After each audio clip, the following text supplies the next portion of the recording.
បាទសូមគោរពជំរាបសួរប្រិយមិត្ត Computer Arena ទាំងអស់គ្នាវិលត្រឡប់នេះសាជាថ្មីថ្ងៃនេះថ្មីប្លែកខ្លាំងមែនតើតែម្ដងបាទដូចអ្នកទាំងអស់គ្នាឃើញខាងមុខខ្ញុំចឹងនេះគឺជាម៉ាស៊ីន PC វាបែប water block ហៅថាប្រព័ន្ធទឹកអ្នកទាំងអស់គ្នាហើយមកឈុតនេះគឺស្អាតខ្លាំងមែនតើអ្នកទាំងអស់គ្នាគឺយើងបំពាក់ស្ថិត brand កំពូលលើពិភពលោកដូចអ្នកទាំងអស់គ្នាឃើញចឹង block ទឹកដែលយើងប្រើគឺជា brand Big Power brand Big Power ជា brand professional មួយក្នុងការរៀប block ទឹកគេរៀបជាច្រើនមែនតើលើទូទាំងពិភពលោកអ្នកទាំងអស់គ្នាម៉ាស៊ីនមួយឈុតនេះគឺបំពាក់សុទ្ធសឹងតែ latest technology ទាំងអស់ដែលប្រើជាមួយនឹង Intel Core Ultra 9 285K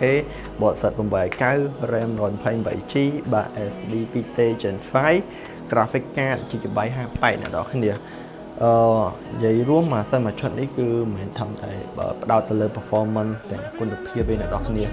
ទាំងសម្រាប់ផងដែរហើយចំពោះ performance ទៅលើម៉ាស៊ីនមួយនេះក៏មិនធម្មតាដែរអ្នកនរគ្នាខុសពីម៉ាស៊ីនធម្មតាមួយចំនួនអ្នកនរគ្នាដោយសារតែវាត្រជាក់ជាងមុនដែលយើងធ្វើការ config ទៅលើ performance ក្នុងម៉ាស៊ីនមួយនេះទាំងមូលតែម្ដងអញ្ចឹងសម្រាប់ពុកម៉ែបងប្អូនចង់រៀបម៉ាស៊ីន water block PCB អ្នកនរគ្នាអាចរកបាននៅហាង Computer Arena Cambodia សម្រាប់ព័ត៌មានបន្ថែមពុកម៉ែបងប្អូនអាចតាក់ទងតាម Facebook page Computer Arena Cambodia ក៏បានតាម Telegram Official ក៏បានដែរយើងជួបគ្នាម្ដងទៀតក្នុងវីដេអូក្រោយបាច់ជំរាបលា